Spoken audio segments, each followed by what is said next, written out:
Rotational डायनॅमिक्सचे PYQs आज आपण बघणार आहोत. या चॅप्टरचा वन शॉट व्हिडिओ ऑलरेडी चॅनलवरती अवेलेबल आहे. ज्यांना पूर्ण कॉन्सेप्ट क्लिअरिफिकेशन करायचं असेल त्यांनी तो व्हिडिओ एकदा बघायचा आहे. आज मात्र आपण पूर्णपणे PYQs वरती फोकस करणार आहोत. तसं PYQ मध्ये मी तुम्हाला कॉन्सेप्ट सांगणारच आहे. ठीक आहे. आता या ठिकाणी बघा 14 मध्ये एक प्रश्न विचारण्यात आला होता.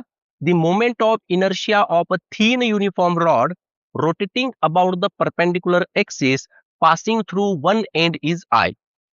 The same rod is bent into a ring and its moment of inertia about the diameter is I1. The ratio I upon I1 is. आता सर्वात आधी हा जो प्रश्न आहे तो समजून घ्या. आपल्याला एक थीन युनिफॉर्म रॉड दिलेला आहे आणि याचा एक्सिस ऑफ रोटेशन कुठे आहे? At one end. ठीक आहे. समजा एखादा थीन युनिफॉर्म रॉड आहे आणि याचा जो एक्सिस ऑफ रोटेशन आहे तो इथे आहे. बरं मला सांगा, समजा एक्सिस ऑफ रोटेशन जर का एका एंडला असेल तर या थीन युनिफॉर्म रॉड साठी मोमेंट ऑफ इनर्शिया किती असतो? किती असतो तो मोमेंट ऑफ इनर्शिया? तो असतो ml² डिवायडेड बाय 3. बरोबर आहे. आता यांचं काय म्हणणं आहे पुढे, की हा जो रॉड आहे that rod is bent into a ring. याच रॉडला आपण एका रिंग मध्ये कन्वर्ट करत आहोत. मग सिंपल आपल्याला लक्षात आलं, या ठिकाणी याची जी काही लेंथ असणार आहे या रॉडची, ती लेंथ आता त्या रिंगचा सरकम्फरन्स बनणार आहे. बरोबर आहे. म्हणजे लेंथ काय झाली या ठिकाणी? लेंथ झाली 2πr. बरोबर आहे. आणि रिंगचा मोमेंट ऑफ इनर्शिया किती असतो? पण एक्सिस ऑफ रोटेशन चेक करा कुठे? About the diameter. About the diameter moment of inertia जो असतो तो असतो mr² डिवायडेड बाय 2. बस हे दोन फॉर्म्युला आपल्याला माहिती पाहिजे. ह्या दोघांचा रेशो आपल्याला या ठिकाणी घ्यायचा आहे. आपण सिंपली म्हणूयात I1 upon I2 is equals to. आता I1 किती आहे? तो आहे ml². L² म्हणजे याचा स्क्वेअर करा, म्हणजे 4π² r² डिवायडेड बाय 3. बरोबर आहे. आणि डिव्हिजन मध्ये कोण आहे? mr² divided by 2. सिंपल आहे. म्हणजे आपण काय म्हणणार या ठिकाणी? आता हा m या m सोबत कॅन्सल करून टाकूयात. या ठिकाणी आपण म्हणूयात 4/3 π² r². आता हा r² सुद्धा या r² सोबत कॅन्सल होणार आहे. इंटू हा 2 जो आहे तो वरती येणार आहे. मग 4 × 2 किती झालं? 8 π². आता r² जो आहे तो कॅन्सल केलेला आहे आपण. 8 π² डिवायडेड बाय 3. बरोबर आहे. बघा कुठे ऑप्शन आहे? ऑप्शन बी. म्हणजे ऑप्शन बी जे आहे ते याचं करेक्ट असणार आहे. नेक्स्ट क्वेश्चन बघूयात. 3 identical spheres, each of mass 1 kg, are placed touching one another with their centers in a straight line. Their centers are marked as A, B, C respectively. The distance of center of mass of the system from A is. आता या ठिकाणी बघा, येथे आपल्याला 3 स्फिअर्स दिलेले आहेत. समजा या ठिकाणी मी 3 स्फिअर जे आहेत ते ड्रॉ करतो आणि हे तीनही स्फिअर्स एकमेकांना टच झालेले आहेत. ठीक आहे. याचा जो सेंटर आहे तो आहे समजा A, याचा आहे B आणि याचा आहे C. ठीक आहे. यांचे मासेस जे आहेत ते सारखे आहे बघा. म्हणजे याचं आणि याचं 1 kg 1 kg 1 kg. ठीक आहे. बरं आता ही जर आपण डायग्राम बघितली ना तर ही सिमेट्रिकल डायग्राम आहे. त्यामुळे आपल्याला या ठिकाणी काय गोष्ट लक्षात येते, की या सिस्टीमचा जो सेंटर ऑफ मास असणार आहे तो कुठे असणार आहे? एक्झॅक्टली याच्या सेंटरला. बरोबर आहे की नाही? हा जो मधला स्पेअर आहे याचा जो सेंटर पॉइंट असणार आहे तो सेंटर ऑफ पॉइंटच या सिस्टीमचा सेंटर ऑफ मास बनणार आहे. मग या सेंटर ऑफ मासचं आपल्याला काय करायचं आहे? डिस्टन्स जे आहे ते फाइंड आउट करायचं आहे. कुठून? या ए पासून. मग काय फॉर्म्युला असतो त्यासाठी? त्यासाठी फॉर्म्युला सिंपल आहे बघा आपल्याकडे. फॉर्म्युला असतो एक्स. हे डिस्टन्स आपल्याला काढायचं आहे. बरोबर आहे. फॉर्म्युला असतो MA, त्यानंतर त्याचा distance XA plus MB into XB plus MB into XC. आणि डिव्हिजन मध्ये कोण असतं? सगळ्यांचे ऍडिशन. सेंटर ऑफ मासचा फॉर्म्युला काय घेतो आपण? हाच घेतो ना. MA plus MB plus MC आणि सगळ्या मासच्या ऍडिशनने त्याला डिवाइड केलं जातं. बरोबर आहे. मग आता इथे जर आपण बघितलं तर XA ची किंमत किती आहे? आपण इथून मोजतो ना, जिथून आपण मोजतोय इथून मोजतोय, म्हणून या ठिकाणी XA काय झाला? 0 झाला. XB म्हणजे याचं अंतर कुठून? इथून. हे जे अंतर आहे त्याला आपण AB म्हणूयात. आणि याचं अंतर किती? म्हणजे XC किती झाला या ठिकाणी? एक्स सी झाला एसी. आलं का लक्षात? मग सिंपल आहे. काय येईल? व्हॅल्यू टाकायच्या मध्ये X equal to M A किती आहे? 1 आहे आणि एक्स ए 0 आहे. हे तर 0 झालं पूर्ण. याला द्या सोडून. इथे काय उरलं आता? एक्स बी. एक्स बी म्हणजे कोण आहे? ए बी. आणि एक्स सी म्हणजे कोण आहे? तो आहे ए सी. मग एम बी आणि या ठिकाणी काय असणार आहे? एम सी असणार आहे नाही का? Mass of C. M B आणि एम सी तर सारखेच आहे. त्याला आपण कॉमन घेतलं समजा. ठीक आहे? किंवा त्याची किंमत टाकून द्या या ठिकाणी तरी चालतं.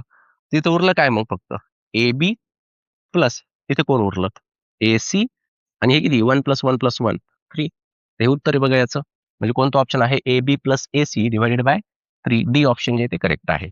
ठीक आहे. नेक्स्ट क्वेश्चन बघूया. A hollow sphere of mass capital M and radius capital R rotating with angular frequency omega. It sudden stops rotating as 75% of kinetic energy is converted into heat. If S is the specific heat of the material in joule per kg Kelvin, then rise in temperature of the sphere is. आणि moment of inertia hollow sphere साठी आपल्याला 2/3 mr² माहितीच आहे.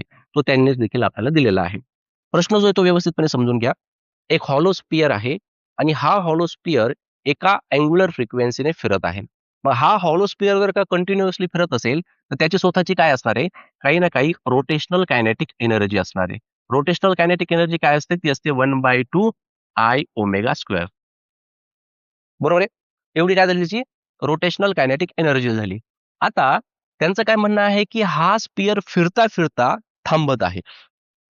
ते फ्रिक्शनमुळे तो त्याकडे थांबत असेल आणि त्याची 75% कायनेटिक एनर्जी जी आहे ती हीट मध्ये कन्व्हर्ट होत आहे. ठीक आहे? किती? 75%. 75% म्हणजे किती झालं? 3/4 झालं ना? 75 डिवाइडेड बाय 100 म्हणजे 3/4. आता if S is the specific heat of the material. बरं, स्पेसिफिक हीटचा फॉर्म्युला काय असतो? 10वी पासून शिकत आलोय आपण. M into S into delta T. बरोबर आहे? Then rise in temperature. मग जर ही कायनेटिक एनर्जी हीट मध्ये जर कन्वर्ट होत असेल तर त्या ठिकाणी टेम्परेचर मध्ये इन्क्रीमेंट होणार आहे. तर ते टेम्परेचर जे आहे ते आपल्याला विचारलेलं आहे. मग आता या ठिकाणी प्रश्न समजला सर्वांना? आता त्याला सोडवणार कसं आपण? सर्वात आधी आपल्याकडे मोमेंट ऑफ इनर्शियाचा फॉर्म्युला आहे बघा. काय आहे? तो आहे 2/3 mr².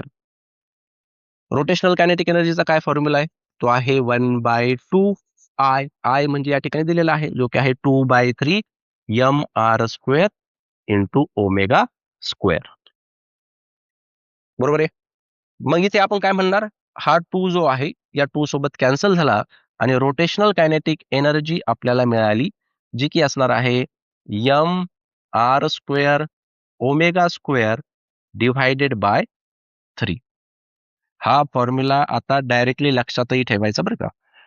एखादा हॉलो स्पिअर जर का रोटेट होत असेल तर त्याची रोटेशनल कायनेटिक एनर्जी किती असते? mr² ω² divided bye 3. आता पुढे. आता आपल्याला सांगितलं त्यांनी की त्यापासून काय तयार होते? हीट तयार होते. म्हणजे 75% जी आहे ती कायनेटिक एनर्जी हीट मध्ये कन्व्हर्ट होत आहे. म्हणजे हीट इज इक्वल टू आपण असं म्हणू शकतो 75% ऑफ कायनेटिक एनर्जी. बरोबर आहे? हीटचा फॉर्म्युला आहे आपल्याकडे. हीटचा फॉर्म्युला काय आहे? M into S into delta T. आणि हा 75% ऑफ कशाचा असणार आहे? कायनेटिक एनर्जीच्या. आलं का लक्षात मला काय सांगायचंय? मग M into S into delta T आणि 75% म्हणजे किती असतं? 3/4. कायनेटिक एनर्जी आपण आत्ताच काढली किती आहे ती? mr² ω² divided bye 3. बरोबर आहे? मग या 3 सोबत काय झाला? कॅन्सल. हा एम या एम सोबत काय झाला? कॅन्सल. काय काढायचं आपल्याला? डेल्टा टी काढायचा आहे. काय झाला delta T? r² ω² divided by 4s. Check करा. कुठे आहे ऑप्शन 4s? जिथे आर ओमेगा आहे. तो ऑप्शन बी. ऑप्शन बी जे असणार आहे ते करेक्ट असणार आहे. अंडरस्टूड? नेक्स्ट क्वेश्चन बघूया. A ring and a disk roll on the horizontal surface without slipping with same linear velocity. If both have same mass and total kinetic energy of the ring is 4 joule, then total kinetic energy of the disk is. हा अत्यंत सोपा प्रश्न आहे बघा. या ठिकाणी आपल्याला त्यांनी काय सांगितलं? एक रिंग आहे आणि एक डिस्क आहे आणि हे रोलिंग मोशन परफॉर्म करताय. आता रोलिंग मोशन जर परफॉर्म करत असेल, तर रोलिंग मोशन मध्ये दोन मोशन प्रेझेंट असतात. एक ट्रान्सलेशनल मोशन असते आणि दुसरी रोटेशनल मोशन असते. मग टोटल कायनेटिक एनर्जी किती असते? बोला बरं. टोटल कायनेटिक एनर्जी किती असणार आहे? Translational kinetic energy plus rotational kinetic energy. Translational kinetic energy काय असते? 1/2 mv square plus rotational kinetic energy काय असते?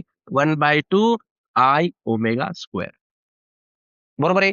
आता इथे जर आपण बघितलं तर ते काय म्हणतात पुढे, की दोघांची जी लिनियर व्हेलॉसिटी आहे म्हणजे व्ही हा तर सारखाच आहे.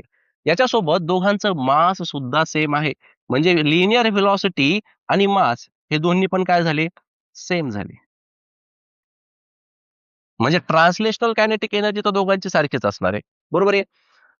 आता टोटल कायनेटिक एनर्जी रिंगसाठी किती दिलेली? 4 जूल दिलेली आहे आणि आपल्याला कशासाठी काढायची आहे? डिस्कसाठी काढायची आहे. याला बाकीचं कुठंच लॉजिक लावायची गरज नाही. सिंपल फॉर्म्युला बघा. मला सांगा रिंगचा मोमेंट ऑफ इनर्शियाचा फॉर्म्युला काय असतो? रिंगसाठी काय असतो? तो असतो mr². बरोबर आहे. आणि जर डिस्क असेल तर डिस्कसाठी मोमेंट ऑफ इनर्शियाचा फॉर्म्युला काय असतो? I is equal to 1/2 mr². कुणाचा मोमेंट ऑफ इनर्शिया जास्त आहे? या रिंगचा मोमेंट ऑफ इनर्शिया जास्त आहे. मग जर का रिंगचा मोमेंट ऑफ इनर्शिया जास्त असेल, तर रिंगची टोटल कायनेटिक एनर्जी देखील जास्त असणार आहे. बरोबर आहे. म्हणजे डिस्कची जी कायनेटिक एनर्जी असणार आहे, ती या रिंगपेक्षा कशी असणार आहे? कमी असणार आहे ना. मग आपण या ठिकाणी म्हणू शकतो, जी रिंगसाठी जी काही कायनेटिक एनर्जी असणार आहे, टोटल कायनेटिक एनर्जी, ती डिस्कच्या कंपॅरिझनमध्ये कायम जास्त असणार आहे. मग ऑप्शनमध्ये जर तुम्ही बघाल या ठिकाणी, तर ऑप्शनमध्ये एक 3 जूल दिलेला आहे, 4 जूल आहे, 5 जूल आहे आणि 6 जूल आहे. आता हे 5 आणि 6 येईल का? नाही. कारण या ठिकाणी रिंगची जी काही कायनेटिक एनर्जी आपल्याला दिलेली आहे, ती 4 जूल दिलेली आहे. मग जर रिंगचीच 4 असेल, तर डिशची त्याच्यापेक्षा कमी असणार आहे. त्यामध्ये एकच ऑप्शन आहे, जे की 3 जूल आहे. म्हणून याचं जे करेक्ट ऑप्शन आहे, ते ऑप्शन ए असणार आहे. आणि जर तुम्हाला स्टेप बाय स्टेप सोडवायचं असेल, तर सोडवू शकता तुम्ही. हे तर सेम असेल दोघांचं नाही का? आणि ओमेगा रिलेशन आहे आपल्याकडे लिनिअर व्हेलॉसिटी आणि अँग्युलर व्हेलॉसिटीचं V equal to R into omega. म्हणजे ओमेगा काय झाला? V upon R. ठेवा याला इथे. ठीक आहे. आता ही एनर्जी तर दोघांसाठी सारखीच असणार आहे. मग पहिल्यांदा तुम्हाला काय करावं लागेल? टोटल कायनेटिक एनर्जी कशासाठी काढावं लागेल? रिंगसाठी. नंतर कोणासाठी काढावं लागेल? डिस्कसाठी. मग नंतर दोघांचा रेशो घ्या आणि रेशो घेतल्यानंतर मग तुम्हाला टोटल कायनेटिक एनर्जी कशासाठी भेटेल? डिस्कसाठी भेटेल. पण ते काय करण्याची गरज पडत नाही. इथे सिंपली लक्षात ठेवा, ही ही जी ट्रिक आहे ती लक्षात ठेवायची आहे. रिंगची जी काही टोटल कायनेटिक एनर्जी असते, ती डिस्कच्या कंपॅरिझनमध्ये कधीही जास्त असते. कारण रिंग कशी असणार आहे? हॉलो असणार आहे. बरोबर आहे.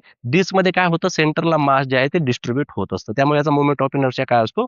कमी असतो आणि त्यामुळे या ठिकाणी रिंग जी असणार आहे, याची जी टोटल कायनेटिक एनर्जी असणार आहे, ती डिस्कच्या कंपॅरिझनमध्ये जास्त असणार आहे. नेक्स्ट क्वेश्चन बघूयात. Let M be the mass and L be the length of thin uniform rod. In first case, axis of rotation is passing through center and perpendicular to the length of the rod. आता ही केस व्यवस्थितपणे बघा बरं का. जो axis of rotation बदलला की moment of inertia बदलतो.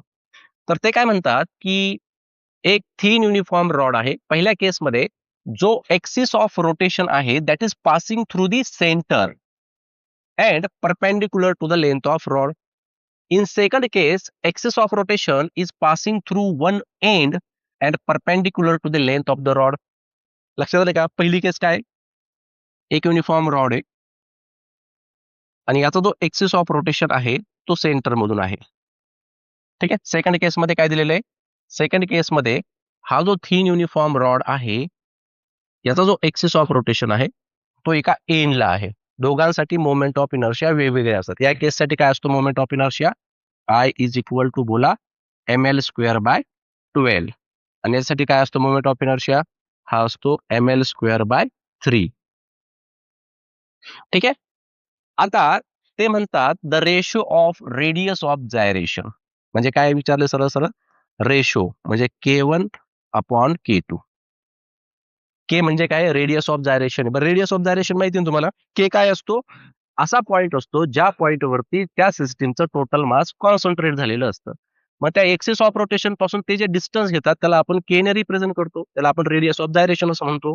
ठीक आहे. मग बेसिक जर आपण बघितलं तर रेडियस ऑफ जायरेशनचा फॉर्म्युला म्हणजे मोमेंट ऑफ इनर्शिया आपण काय काढतो? I is equal to mk². अशा पद्धतीने. बरोबर आहे. जर मास तर कॉन्स्टंटच असणार आहे. बरोबर नाही? कारण रॉड एकच आहे ना. मग त्यामुळे इथे आपण काय म्हणू शकतो, I is directly proportional to K square. I आणि के स्क्वेअर कसे आहेत, डायरेक्टली प्रोपोर्शनल आहेत. म्हणजे इथे आपण असंही म्हणू शकतो K is directly proportional to root I. तर मला रेशो कशाचा काढायचा आहे, रेडियस ऑफ जायरेशनचा काढायचा आहे. मग K1/K2 इक्वल टू, बोला इथे काय लिहू, I1/I2. बरं त्या दोघांमध्ये ml² प्रेझेंट आहे, ते आपण उडवून टाकूया. ठीक आहे. मग काय शिल्लक राहील बोला बरं. इथे I1 म्हणजे कोण आहे, 1/12 आणि I2 म्हणजे कोण आहे, 1/3. तर त्याला वरती घेतो मी, म्हणजे उत्तर काय भेटेल आपल्याला या ठिकाणी, 1/4. 1/4 म्हणजे काय, 1/2.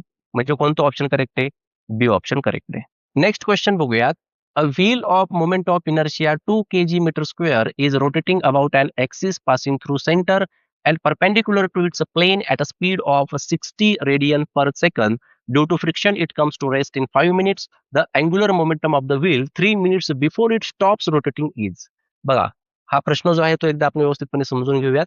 एक व्हील आहे, समजा एक चाक आहे, आणि याचा जो मोमेंट ऑफ इनर्शिया आहे तो आपल्याला सांगितलेला आहे 2 kg metre square.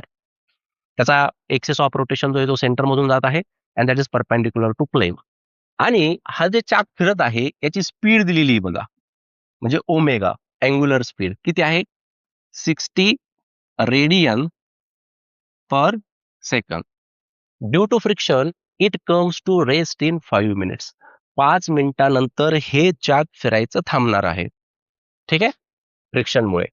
The angular momentum of the wheel 3 minutes before it stops rotating is. म्हणजेच आपल्याला काय सांगायचं आहे की 3 मिनिटं आधीच, म्हणजे किती मिनिटावरती, 2 मिनिटावरती, त्याचा अँग्युलर मोमेंटम किती आहे, एल ची किंमत आपल्याला काढायची आहे. ठीक आहे. मग एल ची किंमत जर आपल्याला काढायची असेल तर अँग्युलर मोमेंटमचा फॉर्म्युला काय आहे आपल्याकडे, L is equals to I into omega. बरोबर आहे, हा फॉर्म्युला आहे. त्यापैकी आय जो आहे तो तर त्यांनीच दिलेला आहे. मग हा ओमेगा जो आहे तो आपल्याला फाइंड आउट करायचा आहे. आता हा ओमेगा 60 घेणार का आपण, नाही. हा 60 कधी आहे, त्यांनी आपल्याला इनिशियल सांगितलेली आहे त्याची. ही स्पीड कोणती झाली त्याची, इनिशियल स्पीड झाली. फायनल किती असणार आहे, फायनल 0 असणार आहे. थांबणार आहे ना तो 5 मिनिटानंतर. त्यामुळे फायनल स्पीड त्याची किती बनणार, 0 बनणार. मला सांगायचं कोणता ओमेगा, जो 2 मिनिटावरती असणार आहे. तुमच्या लक्षात येते मला काय सांगायचंय, की आता याची स्पीड काय होते, हळू-हळू कमी होत जाईल ना. इथे काय होत आहे, रिटार्डेशन होत आहे बघा. हळू-हळू स्पीड काय होते, कमी होत आहे. आणि एक गोष्ट लक्षात ठेवा, जर का रिटार्डेशन हे युनिफॉर्म असेल, तर जी स्पीड असते ही अँग्युलर स्पीड, ही रिमेनिंग टाइम सोबत डायरेक्टली प्रोपोर्शनल असते. ठीक आहे. रिमेनिंग टाइम सोबत कशी असते ही स्पीड, डायरेक्टली प्रोपोर्शनल. कारण तुम्ही विचार करा ना, सुरुवातीला चाक फिरतंय, हळू-हळू त्या चाकाची स्पीड काय होत जाते, कमी होत जाते. 1 मिनिटाला काहीतरी कमी होईल, 2 मिनिटाला काहीतरी कमी होईल. आता त्याने सांगितलं की 2 मिनिटावरतीच सांगा, पण पुढचे उरलेले जे 3 मिनिटं आहे, त्या 3 मिनिटामध्ये सुद्धा या चाकाची जी स्पीड आहे ती कमी होत जाणार आहे. मग याला आपण रेग्युलर मेथडने सॉल्व्ह करू शकतो. तुमच्याकडे ते इक्वेशन्स आहेत बघा, कोणते कायनेमॅटिक इक्वेशन्स नाही का, V is equal to U plus A, याच्यासाठी लावा ते, omega is equals to omega naught plus alpha T. बरोबर आहे. अल्फा काढायचा असेल तर अल्फा काढू शकता तुम्ही, omega minus omega naught divided by T. बरोबर. Change in angular velocity upon time घेतलं की आपल्याला अल्फा भेटत असतो. मग त्यानुसार तुम्ही हा ओमेगा फाइंड आउट करू शकता. पण एवढा वेळ नाही आपल्याकडे, आपण डायरेक्टली फॉर्म्युला वापरूयात. आपल्याला ओमेगा पाहिजे त्यावेळेसचा. ठीक आहे. तर तर किती मिनिटं बाकी आहे, 3 मिनिटं बाकी आहे. टोटल किती मिनिटं आहे, 5 मिनिटं आहे. बरोबर आहे. हं. आणि याला आपण कशाने मल्टिप्लाय करणार, जी त्याची करंट स्पीड असते, त्या स्पीडने तो फिरत असतो सुरुवातीला, इंटू 60. म्हणजे आपल्याला काय भेटेल, 2 मिनिटानंतरची असणारी त्याची अँग्युलर स्पीड आपल्याला भेटेल. मग आपण या ठिकाणी काय म्हणू शकतो, 12×5 60 नाही का, 12×5 इज 60 आणि 12 इंटू 3 36 रेडियन पर सेकंद, एवढी त्याची स्पीड असणार आहे बघा त्यावेळी 2 मिनिटानंतर. बरोबर की नाही, म्हणजे 2 मिनिटावरतीच असं म्हणूयात आपण. आणि आपल्याला अँग्युलर मोमेंटम काढायचा एल. मग आय किती दिलेला आहे त्यांनी, 2, आणि हा किती आला, 36.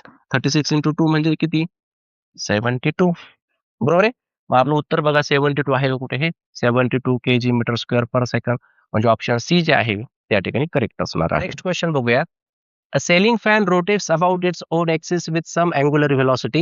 When the fan is switched off, the angular velocity becomes 1/4 of the original in time t and n revolutions are made in that time. The number of revolutions made by the fan during the time interval between switched off and rest are. आणि एक गोष्ट अजून सांगितली त्यांनी आपल्याला की angular retardation हे uniform आहे. सर्वात आधी आपण हा प्रश्न जो आहे तो समजून घेऊयात. बघा फॅन आहे आणि हा फॅन एका सर्टन अँग्युलर व्हेलॉसिटीने फिरत आहे. ज्यावेळेस आपण हा फॅन बंद करतोय त्यावेळेस याची जी अँग्युलर व्हेलॉसिटी आहे that becomes 1/4 of the original in time T and n revolutions are made in that time. The number of revolutions made by the fan हे आपल्याला काढायचं आहे. नंबर ऑफ रिव्होल्यूशन्स आपल्याला काढायचे आहेत. ज्यावेळेस आपण फॅनचं बटन दाबलं म्हणजे फॅन बंद करण्यासाठी तेव्हापासून म्हणजे फॅनचं स्विच ऑफ केल्यापासून तर फॅन हा बंद होईपर्यंत हा जो काही टाइम इंटरवल असणार आहे या टाइम इंटरवल मध्ये त्या फॅनचे टोटल नंबर ऑफ रिव्होल्यूशन्स किती झाले हे आपल्याला त्यांनी विचारलेलं आहे. आता याला आपण रेग्युलर मेथडने सोडवू शकतो परंतु अशा टाईपच्या एक्झाम्पल मध्ये आपण एक ट्रिक लक्षात ठेवायची. काय करायचं बघा. ज्यावेळेस आपल्याला कोणताही ऑब्जेक्ट हा रोटेट होताना सांगितला जाईल म्हणजे त्याची काय असणार आहे सुरुवातीला काही ना काही ओरिजिनल व्हेलॉसिटी असणार आहे. जसं त्यांनी आपल्याला या ठिकाणी सांगितलं की एक फॅन आहे आणि तो एका सर्टन अँग्युलर व्हेलॉसिटीने फिरत आहे म्हणजे ती व्हेलॉसिटी कोणती झाली ती झाली अँग्युलर त्याची ओरिजिनल अँग्युलर व्हेलॉसिटी. आता यानंतर ते म्हणतात की ज्यावेळेस आपण याला बंद करतोय तर याची अँग्युलर व्हेलॉसिटी 1/4 बनत आहे. ओरिजिनल व्हेलॉसिटीच्या 1/4 बनत आहे. लक्षात येते तुमच्या.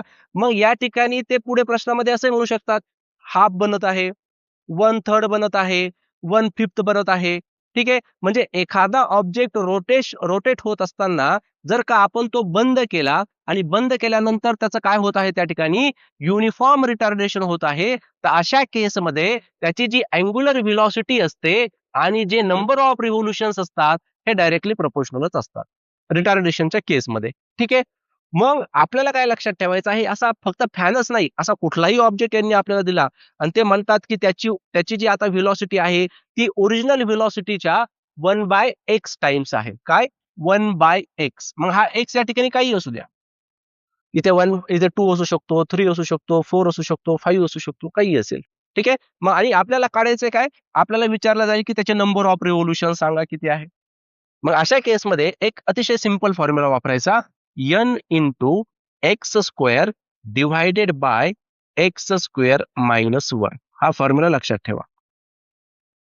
हा कशासाठी आपण वापरणार आहोत number of revolutions find out करण्यासाठी. मग आता इथे एक्स ची किंमत काय आहे त्यांनी सुरुवातीला काय सांगितलं आपल्याला या ठिकाणी त्याची व्हेलॉसिटी किती बनते 1/4 ऑफ द ओरिजिनल बनते म्हणजे एक्स ची जागा कोणी घेतली 4 ने घेतली. बरोबर आहे. लिहा या ठिकाणी मग n is equals to X square 4 चा स्क्वेअर किती 16 n अपॉन 16 मायनस 1 15 हे तुमचं फायनल उत्तर आलं लक्षात.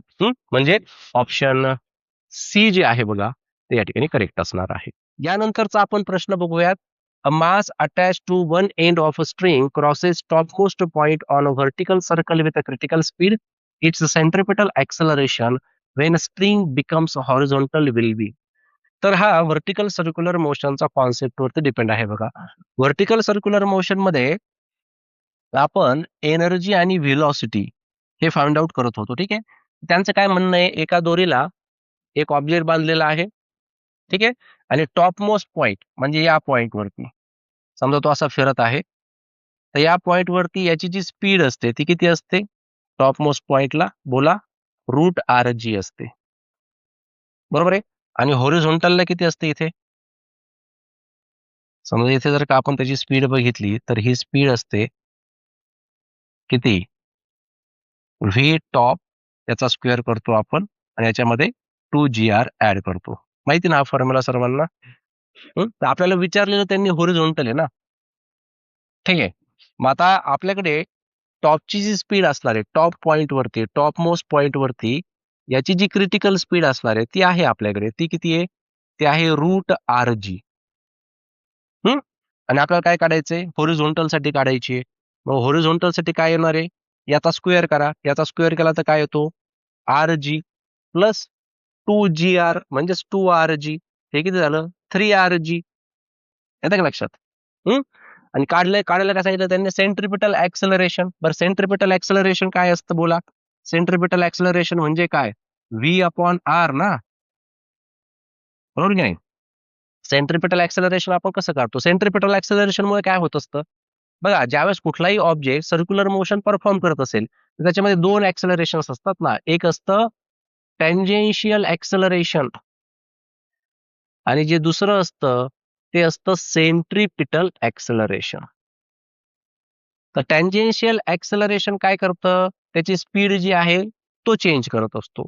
सेंट्रिपिटल ऍक्सलरेशन काय करतो? सेंट्रिपिटल ऍक्सलरेशन त्याची डायरेक्शन बदलतो. ठीक आहे. सेंट्रिपिटल ऍक्सलरेशनचा हा फॉर्म्युला असतो बघा. ठीक आहे. मग सेंट्रिपिटल ऍक्सलरेशनचा हा फॉर्म्युला आहे, तर आपल्याला कोणती व्हेलॉसिटी बघायची? हॉरिझॉन्टल.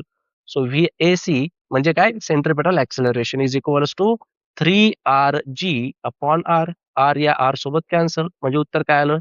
3G. 3G म्हणजे काय? ऑप्शन बी जे आहे ते करेक्ट आहे. नंतरचा प्रश्न आपण बघूया. The moment of inertia of a ring about an axis passing through the center and perpendicular to its plane is I. It is rotating with angular velocity omega. Another identical ring is gently placed on it so that their centers coincide. If both the rings are rotating about the same axis, then loss in kinetic energy is. आता या ठिकाणी बघा, सर्वात आधी एक ring आपल्याला दिलेली आहे आणि या रिंगचा जो मोमेंट ऑफ इनर्शिया आहे तो आहे आय. याची जी काही व्हेलॉसिटी आहे ती सुरुवातीला सांगितलेली आहे ओमेगा आहे. ते काय म्हणतात, अनादर आयडेंटिकल रिंग म्हणजे याच शेपची दुसरी रिंग जी आहे ती आपण याच्यावरती ठेवत आहोत. आता याचं सुरुवातीचं काही ना काही मोमेंटम असणार आहे, ही रिंग ठेवण्याच्या आधीचं, बरोबर की नाही? समजा ते काहीतरी मोमेंटम असेल, त्याला आपण म्हणूयात इनिशियल मोमेंटम. ठीक आहे. आता दुसरी रिंग ठेवल्यानंतर काय होणार आहे त्या ठिकाणी? त्याची जी कायनेटिक एनर्जी आहे त्याच्यामध्ये काही ना काही लॉस होणार आहे. म्हणजे आपल्याला काय करायचंय? दुसरी रिंग घ्यायची आणि दुसरी रिंग बरोबर त्याच्यावरतीच ठेवायची आहे. अशा पद्धतीने ठेवायची, की त्या दोघांचा सेंटर पॉइंट एकच असला पाहिजे. ठीक आहे. मग ते म्हणतात, if both the rings are rotating about the same axis, then loss in kinetic energy is. मग आता हा कॉन्सेप्ट कशावरती डिपेंड आहे? कन्झर्वेशन ऑफ अँग्युलर मोमेंटम वरती डिपेंड आहे, की इनिशियल मोमेंटम आणि फायनल मोमेंटम कसे असतात? कॉन्स्टंट असतात. तर तुम्ही याला स्टेप बाय स्टेप काढू शकता मग. इनिशियल मोमेंटम आधी काढायचं, मग फायनल मोमेंटम काढायचं, त्यानंतर चेंज इन कायनेटिक एनर्जी म्हणजे इनिशियल कायनेटिक एनर्जी, नंतर फायनल कायनेटिक एनर्जी, या दोघांचा डिफरन्स घ्यायचा आणि या पद्धतीने उत्तर काढायचं. परंतु याची शॉर्ट ट्रिक अशा पद्धतीची आहे बघा. जर आपल्याला या ठिकाणी जर का लॉस इन कायनेटिक एनर्जी जर फाइंड आउट करायची असेल अशा केसमध्ये, म्हणजे सुरुवातीला काहीतरी मोमेंटम आहे, अँग्युलर मोमेंटम. त्यानंतर तुम्ही एखादी रिंग त्याच्यावरती दुसरी ठेवताय आणि त्या ठिकाणी सांगताय, की आता सांगा त्या ठिकाणी किती कायनेटिक एनर्जीमध्ये लॉस होत आहे. मग अशा टाइपचा जर का कॉन्सेप्ट असेल, तर यासाठी एक फॉर्म्युला अतिशय सिंपल आहे बघा. काय करायचं? 1/2. आता या ठिकाणी 2 ऑब्जेक्ट असणार आहे. पहिली रिंग आणि दुसरी रिंग. दोघांचा पण काही ना काही मोमेंट ऑफ इनर्शिया असणार आहे. मग या ठिकाणी आपण काय म्हणालो? I1 इंटू I2 आणि डिव्हिजनमध्ये या दोघांची ॲडिशन घ्यायची I1 प्लस I2. ठीक आहे? Into omega 1 minus omega 2 bracket square. आता ओमेगा 1 आणि ओमेगा 2 काय असणार आहे? ओमेगा 1 म्हणजे काय? ओमेगा 1 म्हणजे काय असणार आहे? ओमेगा. आणि ओमेगा 2 म्हणजे जी दुसरी आपण या ठिकाणी आता जी काही रिंग अटॅच करणार आहोत ना, त्याची व्हेलॉसिटी म्हणजे ती किती असणार आहे? सुरुवातीला तर ती रेस्ट पोझिशनमध्येच होती. बरोबर नाही? सुरुवातीला काय होती? ती रेस्ट पोझिशनमध्ये होती. म्हणून ओमेगा 2 ची किंमत काय बनते या ठिकाणी? 0 बनते. इथे कदाचित मोमेंट ऑफ इनर्शिया बदलू सुद्धा शकतो. समजा त्या ठिकाणी जर का एक्सिस जो आहे, तो एक्सिस जर यांनी चेंज केला, तर I2 ची किंमत बदलू पण शकते.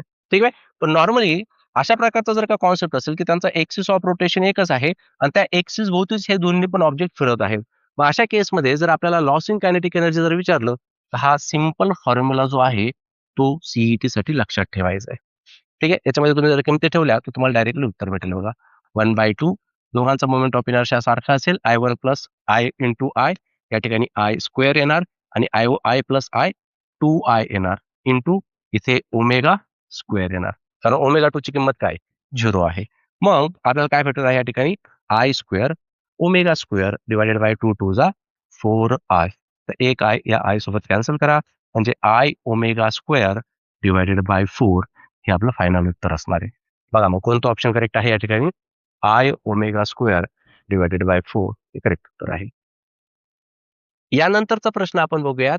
If radius of the solid sphere is doubled by keeping its mass constant, the ratio of their moment of inertia about any of its diameter is. 19 मध्ये हा प्रश्न विचारण्यात आला बघा. याच्यामध्ये आपल्याला सर्वात आधी एक सॉलिड स्पियर दिलेला आहे. आता सॉलिड स्पियरचा मोमेंट ऑफ इनर्शिया किती असतो? सांगा बरं, moment of inertia of solid sphere किती असतो? तो 2/5 mr स्क्वेअर असतो, नाही का? सॉलिड स्पियर साठी मोमेंट ऑफ इनर्शिया असतो 2/5 mr स्क्वेअर. ठीक आहे. आता हे काय म्हणतात, की आपण त्या सॉलिड स्पियरची रेडियस डबल करत आहोत. रेडियस काय करतोय आता आपण? डबल करत आहोत. समजा 2r डॅश किंवा 2r म्हणा. तर त्या दोन्ही मोमेंट ऑफ इनर्शियाचा जो रेशिओ होतो तो सांगा. म्हणजे सुरुवातीला काहीतरी असेल आय, आणि ज्यावेळेस आपण डबल रेडियस करू त्यावेळेस काही ना काही मोमेंट ऑफ इनर्शिया असेल. मग त्या दोघांचा रेशिओ आपल्याला विचारलेला आहे. तर अजिबात टेन्शन घ्यायची गरज नाही बघा अशा टाइपच्या एक्झाम्पल्स मध्ये. बरं, त्यांनी अजून एक गोष्ट आपल्याला काय सांगितली, ते म्हणतात मास पण कॉन्स्टंट आहे. बरं, आता इथे मास कॉन्स्टंट आहे, हा नंबर तर कॉन्स्टंटच झाला, म्हणजे मोमेंट ऑफ इनर्शिया आणि रेडियस यांचं काय डिस्टन्स होतंय सरळ सरळ? हे डायरेक्टली प्रोपोर्शनल येतात ना. म्हणजे आपण या ठिकाणी काय म्हणू शकतो? I is directly proportional to R square. बरोबर आहे. मग चला या रिलेशनवरून फॉर्म्युला बनवा. I1 upon I2 equals to R1 upon R2 bracket square. R1 समजा सुरुवातीला R आहे आणि R2 किती घेतला आपण? 2R घेतला. मग I1 अपॉन I2 डायरेक्ट उत्तर भेटेल बघा आपल्याला आता. R किती घेतलाय आपण? R1 किती घेतलाय? R. आणि R2 किती आहे? डबल आहे ना, याचा स्क्वेअर. R या R सोबत कॅन्सल. 1/2 चा स्क्वेअर 1/4, म्हणजे ऑप्शन डी जे असणार आहे ते करेक्ट असणार. नेक्स्ट क्वेश्चन बघूयात. A uniform rod of length 6L and mass 8m is pivoted at its center. Two masses m and 2m with speed 2v and v as shown in the figure strikes the rod and stick to the rod. Initially the rod is at rest due to impact. If it rotates with angular velocity omega 1, then omega will be. आता या ठिकाणी एक rod आपल्याला दिलेला आहे. ठीक आहे. आता याचं जे मास आहे, मास किती आहे याचं? 8m आहे. आणि ही जी टोटल लेंथ आहे ना या रॉडची, ही सुद्धा त्यांनी आपल्याला सांगितलेली आहे, जी की किती आहे? 6L आहे. आपण नॉर्मली असं म्हणू शकतो, की हा कन्झर्वेशन ऑफ अँग्युलर मोमेंटम वरतीच डिपेंड आहे. आता इथे होतंय काय? इथे एक पार्टिकल आहे, समजा एक आपण असं कन्सिडर करूया, 2 मासेस दिलेले आहेत आपल्याला, एक m आहे आणि एक 2m आहे. तर या ठिकाणी हे मास आहे बघा 2m. हे अशा पद्धतीने v या व्हेलॉसिटीने याच्यावरती कोलाइड होतं या रॉडवरती. आणि आता याचं डिस्टन्स किती आहे? याचं डिस्टन्स याच्या सेंटर पासून L इतकं दिलेलं आहे. त्याच पद्धतीने या साइडने हा दुसरा मास आहे m, हा 2v एवढ्या व्हेलॉसिटीने इथे कोलाइड होत आहेत. आता हा जो दुसरा मास आहे याचं डिस्टन्स 2L त्यांनी आपल्याला सांगितलेलं आहे या सेंटर पासून. ठीक आहे. म्हणजे आता व्यवस्थितपणे जर आपण बघितलं तर एक इथं डाऊनवर्ड डायरेक्शन मध्ये, एक अपवर्ड डायरेक्शन मध्ये तो रोटेट होणार आहे. तर ज्यावेळेस हे कोलाइड झालेले नव्हते त्यावेळेस हा रॉड रेस्ट पोझिशन मध्ये होता. पण ज्यावेळेस हे या ठिकाणी कोलाइड होतील तर हा काय करणार आहे? रोटेट करणार आहे. मग त्याची अँग्युलर व्हेलॉसिटी ते म्हणतात किती आहे? ओमेगा. तर आपल्याला या ठिकाणी ओमेगा जो आहे याची व्हेलॉसिटी आहे ओमेगा 1. तर आपल्याला या ठिकाणी ओमेगा जो आहे त्याची किंमत फाइंड आउट करायची आहे. बरं, इथे जर आपण बघितलं सुरुवातीला तर याचं जे मोमेंटम आहे, टोटल मोमेंटम, इनिशियल मोमेंटम आपण ज्याला म्हणूयात, ते किती असणार आहे? तर आपण जर याचा मोमेंटमचा जर विचार केला या पार्टिकलच्या, तर मोमेंटमचा एक बेसिक फॉर्म्युला असतो L is equals to mvr. बरोबर ना? कारण अँग्युलर मोमेंटम म्हणजे काय असतो? Linear momentum into distance, radius r, आणि p म्हणजे mv. तर बेसिकली आपल्याकडे एक बेसिक फॉर्म्युला आहे mvr, ज्याला आपण काय म्हणतो? अँग्युलर मोमेंटम असं म्हणतो. बरोबर आहे.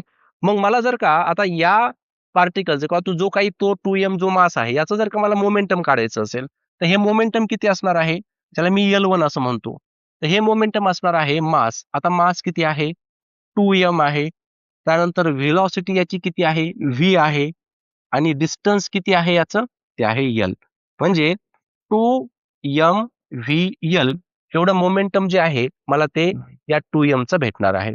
आता अशाच पद्धतीने मी याचाही मोमेंटम काढू शकतो. सांगा बरं L2 या दुसऱ्या मासचं किती असणार आहे, मास किती आहे m, व्हेलॉसिटी किती आहे त्याची 2v इंटू, आणि याचं डिस्टन्स किती आहे या सेंटर पासून 2l. So 2 into 2 4m/v/l. मग टोटल मोमेंटम किती झालं, 4 आणि 2 6 6m/v/l एवढं टोटल मोमेंटम आपल्याला भेटत आहे. बरोबर आहे. आता जर आपल्याला टोटल मोमेंट ऑफ इनर्शिया जर काढायचं म्हटलं या सिस्टीमचा, तर तो किती असणार आहे? तर टोटल मोमेंट ऑफ इनर्शियासाठी मी काय करतो, सुरुवातीला या रॉडचा moment of inertia find out करतो. तर आपण इथे म्हणूयात moment of inertia of rod. सांगा बरं, रॉडचा मोमेंट ऑफ इनर्शियाचा फॉर्म्युला काय असतो? तो असतो ml²/12. बरोबर आहे. मग m किती आहे, रॉडचं मास किती सांगितलं त्यांनी आपल्याला, 8m इंटू लेंथ किती आहे त्याची 6l त्याचा square divided bye 12. So 8m into 6 चा square 36, l square divided bye 12, 12 36, 8 24, म्हणजे 24ml स्क्वेअर हा रॉडचा मोमेंट ऑफ इनर्शिया भेटत आहे. आता ह्या मासचं जर काढायचं म्हटलं तर माससाठी काय असतो मोमेंट ऑफ इनर्शियाचा फॉर्म्युला mr² ना. तर यासाठी सांगा बरं काय असेल मग, फॉर 2m तर मास किती आहे 2m आहे, डिस्टन्स किती l म्हणजे 2ml स्क्वेअर. लक्षात येतं ना मी काय बोलतोय. आता अशाच पद्धतीने आपल्याला कशासाठी काढायचंय, ह्या माससाठी याचा पण फॉर्म्युला mr² असतो. m किती आहे, मास m आहे, आणि डिस्टन्स किती 2l आहे, तर 2l चा स्क्वेअर म्हणजे 4l स्क्वेअर, म्हणजे हा झाला 4ml स्क्वेअर. हा मोमेंट ऑफ इनर्शिया येणार आहे याच्यासाठी. मग टोटल मोमेंट ऑफ इनर्शिया किती, सगळा रॉडचा किती होता 24, आणि या दोघांचा मिळून 6, 24 आणि 6 किती झाले 30ml स्क्वेअर. एवढा मोमेंट ऑफ इनर्शिया येतोय. हा टोटल मोमेंटम आहे, हा टोटल मोमेंट ऑफ इनर्शिया आहे. मग आपल्याकडे अँग्युलर मोमेंट ऑफ इनर्शियाचा फॉर्म्युला आहे. अँग्युलर मोमेंटमचा घ्यावा लागेल ना आपल्याला. अँग्युलर मोमेंटमचा फॉर्म्युला आहे ओमेगाच्या फॉर्म मध्ये. काय, L is equal to I into omega. कारण मला काय फाइंड आउट करायचं आहे, ओमेगा फाइंड आउट करायचा. मग एल किती आहे बघा बरं, एल आहे 6mv/l. आय किती आलेला आहे total 30ml square into omega. मग इथे काय येईल 6 5 जा 30. हा यम या यम सोबत इथे कॅन्सल होणार, एक एल एका एल सोबत कॅन्सल होणार. कोण उरलं इथे, ते उरला व्ही, इथे 5, इथे एक एल शिल्लक आहे इंटू ओमेगा. मग सरळ ओमेगा जो आहे तो तुम्हाला काय भेटतोय बघा, या 5 ला पाठवा इकडे, म्हणजे v/5l. म्हणजे या ठिकाणी आपलं ऑप्शन ए जे आहे बघा ते करेक्ट असणार आहे. नेक्स्ट क्वेश्चन बघूया. An electric motor drill rated 350 watt has an efficiency of 35%. Efficiency माहिती ना, output power upon input power, त्याला आपण त्याची इफिशियन्सी असं म्हणतोय. The torque produced if it is working at 3000 RPM. आता दोन चॅप्टरचं मिळून कॉम्बिनेशन मध्ये हा आपल्याला एक्झाम्पल दिलेला आहे. एक वर्क एनर्जी अँड पॉवर आणि दुसरा रोटेशनल डायनॅमिक्सचा. आता या ठिकाणी बघा, इथे सर्वात आधी पॉवर आपल्याला जी दिलेली आहे ती आहे 350 वॅट, बरोबर ना. ही कोणती पॉवर आहे, इनपुट पॉवर आहे. बरं इफिशियन्सी म्हणजे काय, इफिशियन्सी म्हणजे input power sorry output power upon input power, बरोबर आहे. मग आपल्याकडे इफिशियन्सी दिलेली 35%. 35% म्हणजे 35 डिवायडेड बाय 100, आणि आउटपुट पॉवर आपल्याला काढायची, इनपुट पॉवर किती आहे, किती दिलेली तरी 350, बरोबर आहे. म्हणजे आपण इथे 35 इंटू 350 डिवायडेड बाय 100 केलं तर आपल्याला आउटपुट पॉवर भेटते. येते का लक्षात? हं? मग हा 0 कॅन्सल करूयात, हा 0 या ठिकाणी कॅन्सल करूयात, तर पॉईंट टाकून देऊयात इथे. म्हणजे 3.5 इंटू 35 म्हणूयात, चालेल, इक्वल टू आउटपुट पॉवर. आता काय करायचं, मल्टिप्लिकेशन करायचं, मल्टिप्लिकेशन करावं लागेल. किंवा असं करा मग, 3.5 म्हणजे काय झालं 7/2 झालं इंटू, तरी पण मल्टिप्लिकेशन तर करावंच लागणार आहे, जरी आपण याला डिव्हाइड केलं तरी पण. हे किती आता 17.5 नाही का, म्हणजे 7 into 17.5 is equals to output power. मग 7 5 35, 7 7 49, 7 2 52, 5 7 1 7 5 12, 122.5 एवढं आपल्याला काय भेटतंय आउटपुट पॉवर भेटते. 122.5 वॅट ही झाली आपली आउटपुट पॉवर. बरं बरं आपल्याला आता टॉर्क काढायचा ना. टॉर्कचा फॉर्म्युला काय असतो माहिती आहे तुम्हाला? Torque in terms of angular velocity किंवा अँग्युलर फ्रिक्वेन्सी म्हणूयात त्या ठिकाणी. तर तो असतो आउटपुट पॉवर अपॉन ओमेगा. मग ओमेगा फ्रिक्वेन्सीच्या फॉर्ममध्ये सांगा किती असतो? ओमेगा इज इक्वल टू 2 पाय एन. बरं एन सेकंड मध्ये पाहिजे. एन कशामध्ये दिलेला आहे? RPM revolutions per minute. तर सेकंड मध्ये त्याला कन्वर्ट करावं लागेल म्हणजे 60 ने त्याला डिवाइड करणंच आहे. ठीक आहे. मग किती लिहिणार आपण? 2 पाय एन. एन म्हणजे किती? 3000 डिवायडेड बाय 60. हा झिरो कॅन्सल. 6 5 जा 30. 50 इंटू 2 पाय म्हणजे 100 पाय झाला. बरोबर आहे. मग आपण टॉर्क काढू शकतो आता.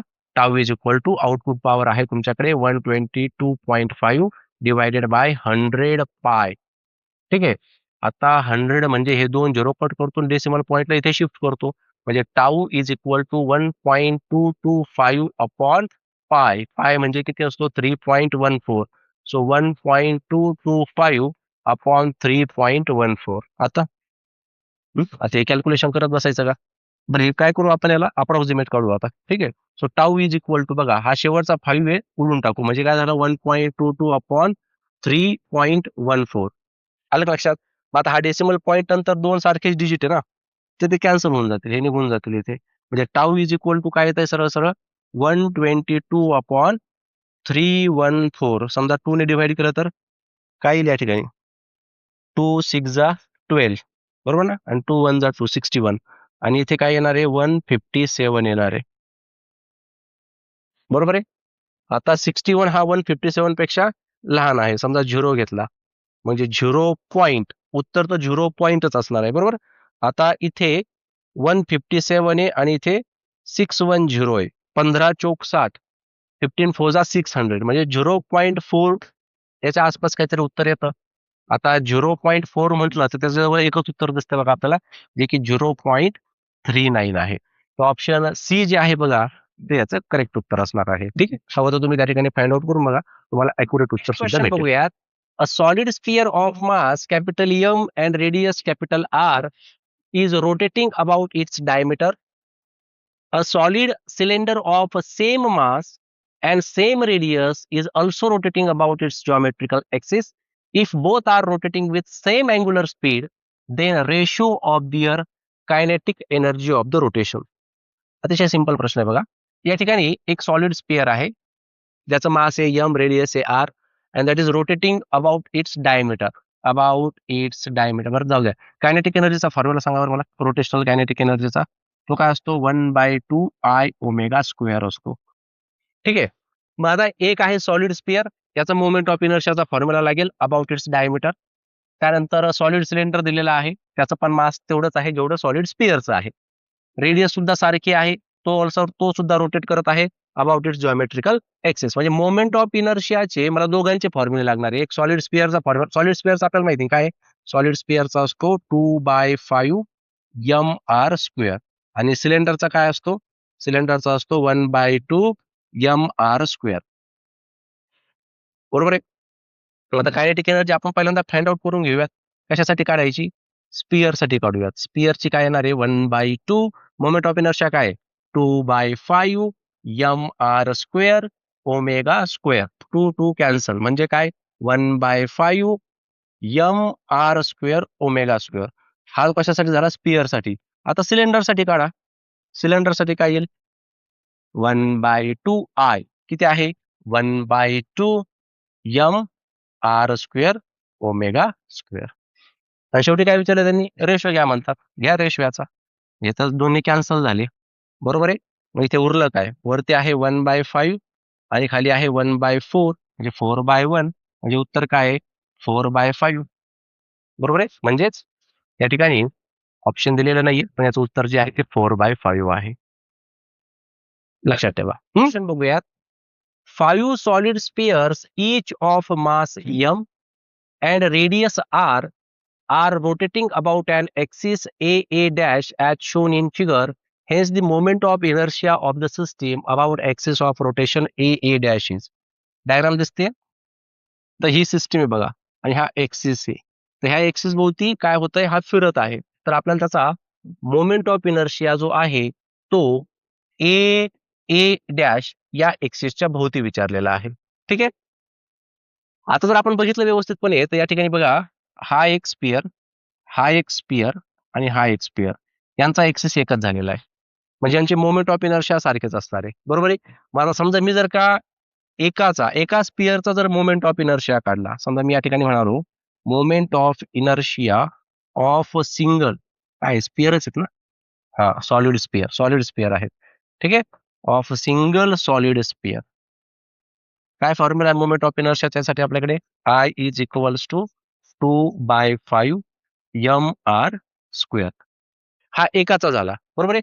पण असे 3 आहेत ना, त्याचा एक्सेस एकच आहेत. 1, 2, 3. मग याला 3 ने मल्टिप्लाय करू का? म्हणजे मला या तिघांचा पण भेटून जाईल. म्हणजे तो किती असेल मग? I is equals to 2 into 3 6/5 mr square. आता 2 बाकी आहेत. हा आणि हा. मग आता हे दोन्ही एक्सिस कसे झाले त्याचे? पॅरलल झाले ना. म्हणून इथे आपण पॅरलल एक्सिस थेरम वापरणार. पॅरलल एक्सिस थेरम आठवतोय तुम्हाला? Moment of inertia is equal to moment of inertia about the centre plus mr square किंवा mh स्क्वेअर. एच घेतला होता आपण तिथे नाही का, mh स्क्वेअर असा फॉर्म्युला स्टँडर्ड पॅरलल एक्सिस साठी. बरोबर आहे. मग आता आपल्याला आधी हा फॉर्म्युला वापरावा लागेल. त्याचा मोमेंट ऑफ इनर्शिया आधी आपण काढून घेऊया. तर हे डिस्टन्स किती आहे समजा, हे डिस्टन्स आहे r, नाही का. चला सांगा बरं मग याचा काढूयात आपण आता. I is equals to I C म्हणजे काय झाला हा, 2/5 mr स्क्वेअर. हा एकाचा. बरोबर आहे. पॅरलल एक्सिस थेरम मध्ये हा एच म्हणजे कोण इथे, एच म्हणजे आरच आहे. बरोबर आहे. म्हणजे हा झाला प्लस mr स्क्वेअर. लक्षात येतंय का? समजत नसेल तर कमेंट मध्ये टाका. इथे काय येईल, 5 into 1 5, 5 plus 2 7/5 mr स्क्वेअर. तर हा पुन्हाचा मोमेंट ऑफ इनर्शिया झाला या स्पिअरचा. या याचा पण तोच येईल ना. याला करू का 2 ने मल्टिप्लाय, म्हणजे किती झालं हे 14/5 mr स्क्वेअर. समजतंय? मग आता आपल्याकडे कोणाकोणाचा झाला, ह्या दोघांचाही झाला आणि या तिघांचा आपण ऑलरेडी काढलेला आहे. मग टोटल काढायचं असेल तर दोघांचा ऍड करा. पहिला किती आलेला होता 6/5 mr स्क्वेअर प्लस हा किती आहे 14/5 mr square. mr square common ठेवूया तिथे. म्हणजे आपल्याला या ठिकाणी काय भेटेल, 5 आणि 6 आणि 14 20 mr स्क्वेअर. सो 5 4 जा 20. सो 4 mr स्क्वेअर हे आपला ॲक्युरेट आन्सर असायला पाहिजे. म्हणजे ऑप्शन बी जे आहे बघा, आता ते स्मॉल आर आहे, इथे मी रेडियस कॅपिटल आर घेतलेली, काही फरक पडत नाही. तर 4 mr स्क्वेअर जे ते करेक्ट आन्सर. नेक्स्ट क्वेश्चन बघूयात. A mass capital M is moving with constant velocity parallel to X axis. बघा आता अशा प्रकारचा एखादा ऑब्जेक्ट आहे ते आपल्याला देऊ शकतात. समजा हा एक्स ऍक्सिस आहे आणि एखादा ऑब्जेक्ट आहे आणि हा याला कंटिन्युअसली पॅरलल मध्ये काय होत आहे, मूव्ह होत आहे. तर ते म्हणतात एक मास आहे एम, जो कंटिन्युअसली काय होतोय, मूव्ह होत आहे with constant velocity. Its angular momentum with respect to the origin. आता with respect to the origin म्हणतायत ते. समजा इथे ओरिजिन असेल तर हे डिस्टन्स बदलणार आहे का? नाही बदलणार ना. कॉन्स्टंट व्हेलॉसिटीने काय होणार आहे, तो मूव्ह होणार आहे with respect to this X axis. म्हणजे डिस्टन्स पण काय झालं या ठिकाणी, कॉन्स्टंट झालं. अँग्युलर मोमेंटमचा फॉर्म्युला काय असतो, एम व्ही आर असतो ना.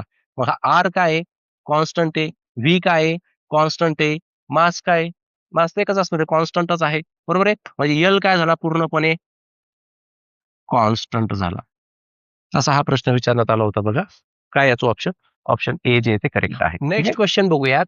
अ square lamina of side B has same mass as a disc of radius R.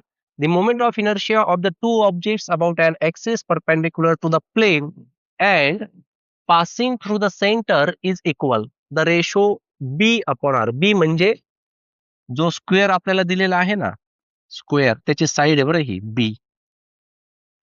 ठीक आहे. आणि आर म्हणजे काय असणार आहे मग, दुसरा कोणता ऑब्जेक्ट दिलेला आहे, डिस्क, त्याची रेडियस आहे ती, त्याचा रेशो काढा म्हणतात ते. ठीक आहे. एक स्क्वेअर लॅमिन आहे ज्याची साईड बी आहे आणि एक डिस्क आहे, दोघांचा मास सारखंच आहे, डिस्कची रेडियस कॅपिटल आर आहे. मोमेंट ऑफ इनर्शिया दोघांचा आपल्याला फाइंड आउट करायचं आहे. ठीक आहे. The moment of inertia of the two objects about an axis perpendicular to the plane at passing. त्या दोघांचा मोमेंट ऑफ इनर्शिया इक्वल दाखवायचा आहे आणि मग हा रेशो काढायचा. मला सांगा स्क्वेअरचा मोमेंट ऑफ इनर्शिया काय असतो? बोला. तो असतो mb² / 6. बरोबर काय? m into side square divided bye 6. आणि डिस्कसाठी काय असतो? डिस्कचा काय असतो? तो असतो mr²/2. बरोबर आहे का? असंच आहे ना फॉर्म्युला. चला घ्या रेशो. इक्वल आहे म्हणतात ना ते. म्हणजे mb²/6 equals to mr²/2. m cancel म्हणजे b² upon r² equal to 6/2 म्हणजे b² upon r² equal to 3/1 नाही का? मग याचा स्क्वेअर जर काढला दोघांचा तर b अपॉन r येतो √3/1 म्हणजे √3:1. याचं कोणतं ऑप्शन करेक्ट आहे? Second option correct. Next question बघूया. Two discs of same mass and same thickness are made from two different materials of densities d1 and d2 respectively. दोन डिस्क आहे, दोन्ही डिस्कचा mass same आहे, थिकनेस सुद्धा same आहे, पण दोन्ही डिस्क वेगवेगळ्या मटेरियल पासून बनलेले आहेत. त्यामुळे यांची डेन्सिटी जी आहे ती वेगवेगळी आहे, d1 आणि d2. Ratio of the moment of inertia I1 to I2 of two discs about an axis passing through the center and perpendicular to the plane of disk. Simple प्रश्न आहे. दोघांच्या मोमेंट ऑफ इनर्शियाचा जो ratio असणार आहे तो सांगायचा आहे किती आहे. आता मोमेंट ऑफ इनर्शियाचे फॉर्म्युले व्यवस्थितपणे प्रिपेअर करून ठेवा. डिस्कसाठी काय असतो मोमेंट ऑफ इनर्शिया? 1/2 mr². बरोबर आहे की नाही? आता इथे बघा बरं, एक रिलेशन जर आपण बघितलं तर मोमेंट ऑफ इनर्शिया आणि r² म्हणजे I is directly proportional to r² आपल्याला भेटत आहे. बरोबर आहे. मग आता मासला आपल्याला डेन्सिटीच्या फॉर्म मध्ये लिहायचं. डेन्सिटी म्हणजे काय? रो. रो काय असतो? मास अपॉन व्हॉल्यूम असतो ना. यांनी डेन्सिटी डी या लेटरने दाखवले, तर मी डीच घेतो इथे. तर डी इक्वल्स टू, डी म्हणजे लक्षात ठेवा डेन्सिटी आहे. ठीक आहे. So density D equals to mass upon आणि व्हॉल्यूम म्हणजे काय रे? Area into thickness. म्हणजे मला मास काय भेटत आहे या ठिकाणी? Density into area into thickness. म्हणजे मी या मासला डेन्सिटीच्या फॉर्म मध्ये या ठिकाणी लिहिलेलं आहे. पण आता हेच मास जर मी उचलून इथे ठेवलं तर हा फॉर्म्युला काय बनणार? I इज इक्वल्स टू बोला 1/2 इंटू DAT इंटू r². बरोबर आहे की नाही? आता व्यवस्थितपणे मला विचार करून सांगा, हा D आणि हा r² यांच्यामध्ये तुम्हाला काय रिलेशन पाहायला भेटतंय? एकाच बाजूला आहे ना. जर या D ला जर मी इकडे घेतलं तर हा डिनॉमिनेटरला जाणार.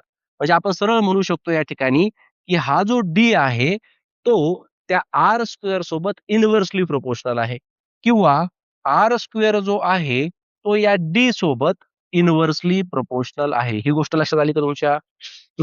याचं r² आणि या D चं नातं काय? इन्व्हर्सली आहे.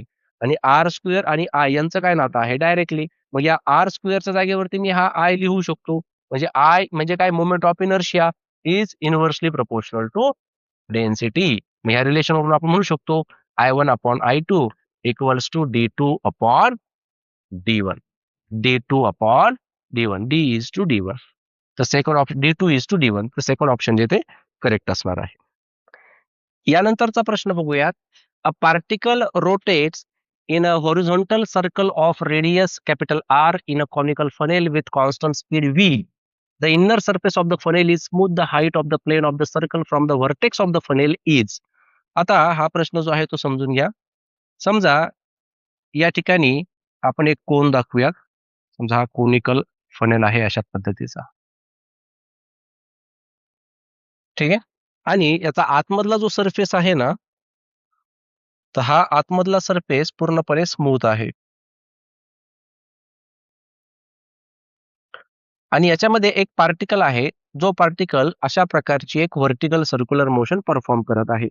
आता ही जी व्हर्टिकल सर्क्युलर मोशन परफॉर्म होत आहे, ती या व्हर्टेक्स पासून, हा जो व्हर्टेक्स आहे, या व्हर्टेक्स पासून h एवढ्या हाईट वरती आहे. समजा इथे हा पार्टिकल आहे आणि हा पार्टिकल इथे अशा प्रकारची एक हॉरिझॉन्टल सर्क्युलर मोशन परफॉर्म करत आहे. त्याची जी हाईट असणार आहे h, ती आपल्याला या ठिकाणी सांगायची आहे. तर एच आणि या ठिकाणी काय असणार आहे, हा याची रेडियस असणार आहे आर, म्हणजे एक राईट अँगल ट्रायंगल इथे तयार होत असतो. लक्षात येत आहे? मग आता इकडे कोणता फोर्स लागेल, इकडे इथे पार्टिकल आहे समजा, इमॅजिन करा. तर इकडे कोणता फोर्स लागतोय, हा नॉर्मल रिॲक्शन फोर्स लागतोय. आणि इथे हा जो अँगल आहे त्याला आपण थेटा कन्सिडर करूया. या पार्टिकलचं वेट डाऊनवर्ड डायरेक्शन मध्ये असेल mg, बरोबर आहे. जर आता हा अँगल जर थेटा असेल तर या ठिकाणी हा जो अँगल आहे हा सुद्धा काय बनणार आहे, थेटा बनणार आहे. म्हणजे इकडचा जो कॉम्पोनंट येणार आहे तो काय असेल, तो असणार आहे n कॉस थेटा, आणि इकडचा जो कॉम्पोनंट असणार आहे व्हर्टिकल कॉम्पोनंट तो असणार आहे n साइन थेटा, बरोबर नाही. याला आपण रिझॉल्व्ह केलं दोन कॉम्पोनंट्स मध्ये, हे सर्वांना येत असेल. आता n कॉस थीटाला बॅलन्स करणारा कोण आहे, सेंट्रिफ्युगल फोर्स आहे, जो की असणार आहे mv स्क्वेअर बाय आर. आलं का लक्षात? मग आता हा जर इक्विलिब्रियम पोझिशन मध्ये असेल, हे दोघे एकमेकांना काय करतायत, बॅलन्स करत आहे. म्हणजे ह्या डायग्राम वरून मी म्हणू शकतो की n साइन थिटा कशाच्या बरोबर आहे, mg च्या, आणि n कॉस थिटा कशाच्या बरोबर आहे, mv स्क्वेअर अपॉन आर च्या. मग या दोघांचा जर मी रेशो घेतला इथे, तर हा n या n सोबत कॅन्सल होतो. टॅन थिटा मला भेटतो, हा m या m सोबत कॅन्सल होईल. म्हणजेच आर वरती जाईल R G upon V square, बरोबर ना. चेक करा एकदा. ठीक आहे, G divided by V square divided by R. हा आर गेला वरती, बरोबर आहे, R G upon V square. बरं टॅन थिटा बघा बरं, याच्यावरून काय असेल, हा थिटा आहे ना. तर टॅन म्हणजे काय असतं, ऑपोजिट अपॉन हायपोटेनिस असतो, सॉरी, ऑपोजिट अपॉन काय असतं, ऍडजस्टंट असतं नाही का. आणि R G upon V square. तर ऑपोजिट कोण आहे थिटाच्या, आर आहे, आणि ऍडजस्टंट कोण आहे, एच आहे, equal to R G upon V square. येते का लक्षात? हा आर या आर सुद्धा कॅन्सल झाला. करा याला उलट, म्हणजे एच काय येतोय, सरळ सरळ व्ही स्क्वेअर अपॉन जी येतोय. आहे का ऑप्शन मध्ये कुठे व्ही स्क्वेअर अपॉन जी, चेक करा. ऑप्शन डी, बरोबर आहे, ते ऑप्शन डी जे असणार आहे ते करेक्ट असणार. एक शेवटचा प्रश्न बघूयात. Weightless thread can bear tension up to 3.7 kg. आता या ठिकाणी टेन्शन म्हणतात ते, आणि युनिट वापरलंय केजी, नाही का. वेट आहे पुढे म्हणा, तर 9.89, जी जी किंमत पण दिलेली 10. तर ती जी थ्रेड आहे ना, ती जो दोरी आहे, ती मॅक्झिमम किती टेन्शन त्या ठिकाणी सस्टेन करते ते आपण फाइंड आउट करू शकतो. टी मॅक्स, नाही का, ते किती असणार आहे, 3.7 इंटू 10, म्हणजे 37 न्यूटन एवढाच लोड ती जी थ्रेड आहे ते सस्टेन करू शकणार आहे. आता एक दगड त्याला बांधायचा आहे, 500 ग्रॅम त्याचा मास आहे. मास ऑफ स्टोन किती दिलेला आहे, 500 ग्रॅम. हा त्याला आपण बांधला म्हणजे हा 0.5 kgचा झाला, नाही का. And revolved in a circular path of radius. Radius किती दिलेली आहे आपल्याला, 4 मीटर रेडियस दिलेली आहे.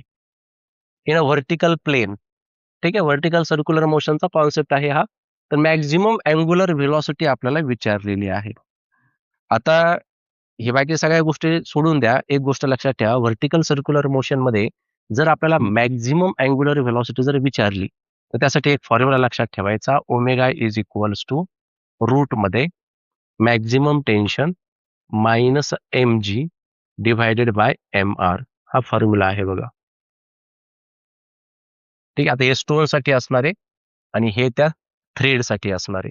मग आपण या ठिकाणी काय म्हणू शकतो, टी मॅक्स आहे बघा आपल्याकडे. टी मॅक्स किती काढला आपण, 37 minus M G, mass of stone किती 500, आणि याला जी ने मल्टिप्लाय करा म्हणजे किती येईल 10, म्हणजे हा झाला 5 न्यूटन, नाही का. मायनस 5 करा, आणि यम किती आहे, 500 आहे ना, म्हणजे 0.5. यम आर पण काढायचं आपल्याला, तर 0.5 इंटू आर किती आहे, 4 आहे. तर 4 पंचे 20, म्हणजे झालं 2. ते किती आता हे बघा, 37 मधून 5 गेले, 32/2 म्हणजे 16 म्हणजे 4. तर 4 रेडियन पर सेकंड हे तुमचं ॲक्युरेट आन्सर असणार आहे. आलं का लक्षात?